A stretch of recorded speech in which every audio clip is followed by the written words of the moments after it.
যারা জীবিত আছে অথচ আল্লাহর কাছে মাপ চেয়ে গুনাহকে নেকিতে পরিবর্তন না করে এমনিতেই মরে গেল হঠাৎ রাত দুপুরে, হঠাৎ মরে গেল দিন দুপুরে অথবা সকাল সন্ধ্যায়, হসপিটালে অ্যাক্সিডেন্টে, বসে শুয়ে ঘুমে, দীর্ঘদিন অসুস্থ হয়ে হঠাৎ মারা গেল।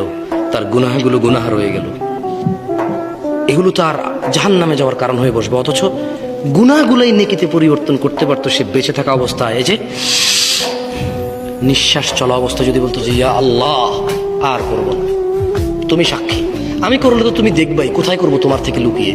তুমি দেখো আর চুরি ডাকাতি জেনা ব্যভিচার নেশা মিথ্যা কথা কিচ্ছু বলবো না, তবে তুমি আমার আগের গুনাহকে যেমনটা তুমি কোরআনে ওয়াদা করেছো যে নেকিতে পরিবর্তন করো তুমি করো, আর তুমি দেখো আমি আর গুনাহ করবো না।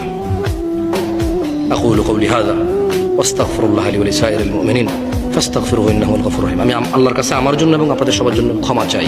আল্লাহ আমাদের সবার সমস্ত গুনাহকে নেকিতে পরিবর্তন করে ক্ষমা করবেন। আমিন।